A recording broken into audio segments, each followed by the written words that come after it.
দেশের 22তম রাষ্ট্রপতি হিসেবে শান্তিতে নোবেলজয়ী অর্থনীতিবিদ ডক্টর মোহাম্মদ ইউনূসকে রাষ্ট্রপতি হিসেবে ঘোষণা দিয়েছে নির্বাচন কমিশন। দেশের 22তম রাষ্ট্রপতি হিসেবে শপথ নিলেন নোবেলজয়ী ডক্টর মোহাম্মদ ইউনূস। বেলা 11টায় বঙ্গভবনের দরবার হলে শপথ অনুষ্ঠানে নবনির্বাচিত রাষ্ট্রপতিকে শপথ বাক্য পাঠ করা। প্রিয় দেশবাসী, আমি পদত্যাগ করেছি। রাষ্ট্রপতি মোহাম্মদ শাহাবুদ্দিন পদত্যাগ করেছেন। ডক্টর ইউনূস হচ্ছেন আগামীর বাংলাদেশের রাষ্ট্রপতি। কি চমকে গেলেন? প্রিয় দর্শক মণ্ডলী, শাহাবুদ্দিন চুপ্পু সাহেব পদত্যাগ করছেন। একের পর এক চমক। হঠাৎ লাইভে এসে ডক্টর ইউনূসকে রাষ্ট্রপতি বানানোর চূড়ান্ত সিদ্ধান্ত জানালেন তারেক রহমান।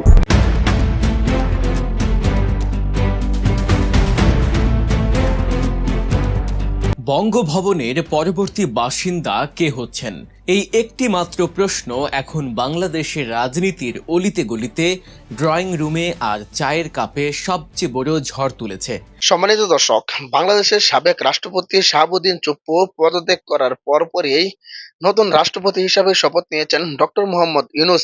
ডক্টর মোহাম্মদ ইউনূস রাষ্ট্রপতির শপথ নেওয়ার পরেই এবার সাবেক রাষ্ট্রপতি শাহাবুদ্দিন চুপ্পুকে গ্রেপ্তার করিয়েছেন এবং তাকে রিমান্ডে দেওয়া হয়েছে। এবার রাষ্ট্রপতি শাহাবুদ্দিন চুপ্পু ছাত্রদের যে গণঅভ্যুত্থান হয়েছিল সেই গণঅভ্যুত্থানে তার ভূমিকা ছিল এবং তার নির্দেশে কিন্তু অনেককেই মেরেছিলেন। দর্শক, এবার বেরিয়ে আসলো চাঞ্চল্যকর কিছু তথ্য।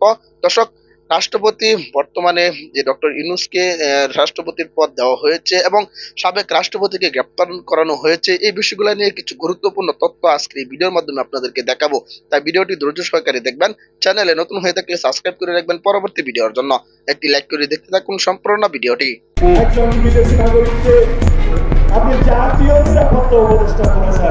বঙ্গভবনে পরবর্তী মসনদে ডক্টর ইউনূস, তারেক রহমানের এক গোপন চালে তোলপাড় রাজনীতি।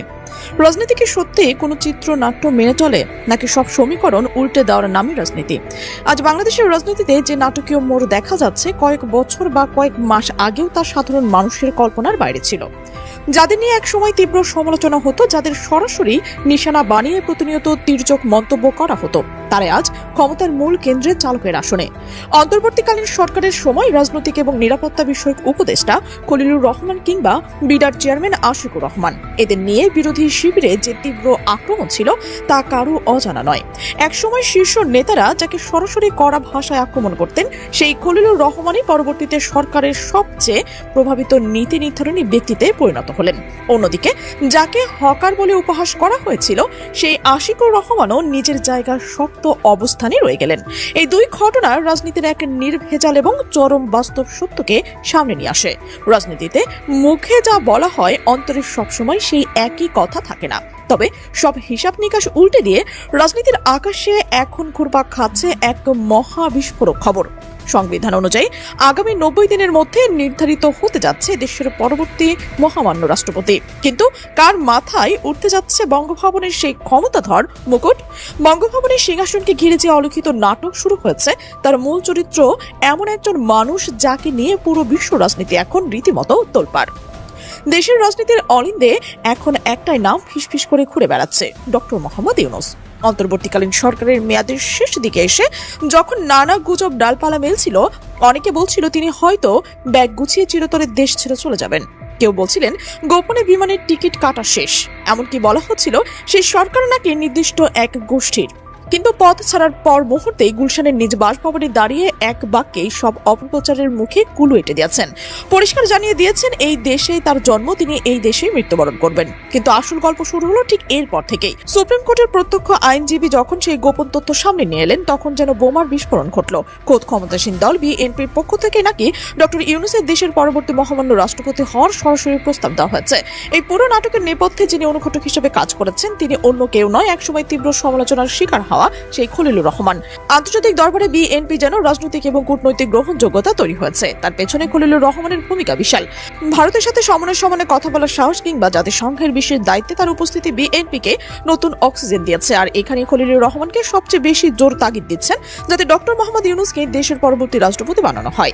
বিএনপির ভারপ্রাপ্ত প্রধানের মূল কৌশল নাকি এটাই, দলের অভ্যন্তরীণ চরম দালালি আর গ্রুপিং এড়াতে তিনি বঙ্গভবনে নিজের দলের কাউকে না বসিয়ে একজন পুরোপুরি নিরপেক্ষ কিন্তু আন্তর্জাতিক আন্তর্জাতিকভাবে পর্বত সম প্রভাবশালী ব্যক্তিত্বকে বসাতে চান? কেন এই নোবেল বিজয়ী ব্যক্তিত্বকে বঙ্গভবনের আসনে বসাতে এত মারমুখী তৎপরতা? এর পেছনে লুকিয়ে রয়েছে এক বিশাল অর্থনৈতিক ও সামাজিক ভূ রাজনৈতিক সমীকরণ।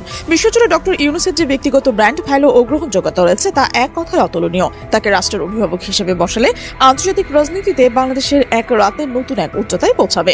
মার্কিন যুক্তরাষ্ট্র এবং ইউরোপীয় ইউনিয়নের শীর্ষ নীতি নির্ধারকদের সাথে তার সুদীর্ঘ নিবিড় যোগাযোগ রয়েছে। তাদের তৈরি পোশাক শিল্প যখন সবচেয়ে বেশি রপ্তানি হয়, সেই পশ্চিমা বাজারে শুল্কমুক্ত সুবিধা কিংবা বাণিজ্যিক চুক্তি সুগম করতে তার চেয়ে বড় কোনো রাজনৈতিক কার্ড হতে পারে না। রাষ্ট্রপতি থাকার আগে ও পরের অপরাধের বিচার করা যাবে সাবেক রাষ্ট্রপতি মোহাম্মদ শাহাবুদ্দিনের, এমন অভিমত আইনজীবীদের। এদিকে রাষ্ট্রপতি থাকা অবস্থাতেই 2025 সালে মোহাম্মদ শাহাবুদ্দিনের বিরুদ্ধে মামলার তথ্য পাওয়া গেছে। আইনমন্ত্রী জানান, কারা কি উদ্দেশ্যে মামলাটি করেছে তা খতিয়ে দেখা হবে। মাইনুল মারুফ জানাচ্ছেন বিস্তারিত। দায়িত্ব পাওয়ার পর থেকেই আলোচিত ও সমালোচিত ছিলেন সাবেক রাষ্ট্রপতি মোহাম্মদ শাহাবুদ্দিন। স্বৈরাচারী আমলে তার নিয়োগ নিয়ে অসন্তোষ ছিল কার্যক্রম নিষিদ্ধ আওয়ামী লীগের মধ্যে। এমনকি দুদকে কর্মরত থাকাকালীন এবং এরপরে মোহাম্মদ শাহাবুদ্দিনের ভূমিকা নিয়ে সমালোচনা ছিল সব মহলেই। অবৈধভাবে ক্ষমতা প্রয়োগ আর দুর্নীতির অভিযোগে তার বিচারের দাবি জানিয়ে আসছেন অনেকেই। যদিও সংবিধান বলছে দায়িত্বে থাকাকালীন অবস্থায় দায়মুক্তি পান রাষ্ট্রপতি। তবে এর আগে ও পরের বিষয়ে কি ঘটে? সুপ্রিম কোর্টের এই আইনজীবী জানান, ক্ষমতা থেকে চলে যাওয়ার পর কোনো রাষ্ট্রপতির বিচারে নজির আছে বাংলাদেশে। যে কোনো রাষ্ট্রপতি রাষ্ট্রপতি পদ থেকে পদত্যাগ কিংবা অপসারিত হওয়ার পরে উনি রাষ্ট্রপতি হওয়ার আগে যদি কোনো ফৌজদারি অপরাধ করে থাকেন বা ফৌজদারি অপরাধের সাথে সংশ্লিষ্ট থাকেন, তাহলে রাষ্ট্রপতি পদ থেকে উনি পদত্যাগ করার পরে কিংবা অপসারিত হওয়ার পরে তাকে সেই সমস্ত অপরাধের জন্য গ্রেফতার করতে, তাকে আইনের মুখোমুখি করতে, তদন্ত করতে কিংবা সাজা দিতে কোনো বাধা আইনে নাই। সংবিধান শুধুমাত্র রাষ্ট্রপতি পদে আসীন থাকা অবস্থায় তাকে গ্রেফতার করা যাবে না সেই রক্ষা কবচ নেওয়ার জন্য ছিল, যেটা রাষ্ট্রপতি পদ থেকে উনি ছেড়ে দেওয়ার পরে সেই রক্ষা কবচ নেওয়ার জন্য থাকবে না। দুর্নীতি দমন কমিশন থেকে অবসরের পর 2017 থেকে 2023 সাল পর্যন্ত ইসলামী ব্যাংকের পরিচালক ছিলেন রাষ্ট্রপতি মোহাম্মদ শাহাবুদ্দিন। এই সময় ব্যাংকটি থেকে লাখ লাখ কোটি টাকা লুটপাটের অভিযোগ রয়েছে। হাইকোর্টের রিটে এ তদন্ত করেছে আর্থিক গোয়েন্দা সংস্থা BFIU, যেখানে নাম আছে মোহাম্মদ শাহাবুদ্দিনের। এছাড়াও ঢাকা জজ কোর্টে ইসলামী ব্যাংক কর্তৃপক্ষ 2025 সালে মামলা করে মোহাম্মদ পদত্যাগের 2 দিন পর সরকারি বাসভবন বঙ্গভবন ছেড়ে গুলশানে নিজ বাসভবন গ্রিন ভিলায় উঠেছেন সাবেক রাষ্ট্রপতি মোহাম্মদ শাহাবুদ্দিন। তবে তাকে নিয়ে শুরু হয়েছে নতুন আলোচনা। এরই মধ্যে সদ্য বিদায়ী এই রাষ্ট্রপতিকে গ্রেপ্তারের দাবি জানিয়েছে এনসিপি সহ কয়েকটি রাজনৈতিক দল, যা নিয়ে কথা বলেছেন মন্ত্রীরাও। কিন্তু সাবেক রাষ্ট্রপতির বিরুদ্ধে আইনি ব্যবস্থা নেওয়ার সুযোগ নিয়ে কি বলছে সংবিধান? বিস্তারিত জানাচ্ছেন সহকর্মী SI রাজ। 5ই আগস্টের পর থেকেই বলছে, আবার আমার হাত দিয়ে শপথ নিছে, আমি নিয়োগ দিছি, আমি উপদেষ্টা বানাইছি। তারপরে উপদেষ্টার পরে 1-1.5 মাস পরে এসে আমার সঙ্গে দেখা করে গেছে, আমার প্রশংসা করে গেছে। আর কিসের বিচার করবে? কিসের? আর্টিকেল 51 অব দি কনস্টিটিউশনে পড়ে যায় দেখুন।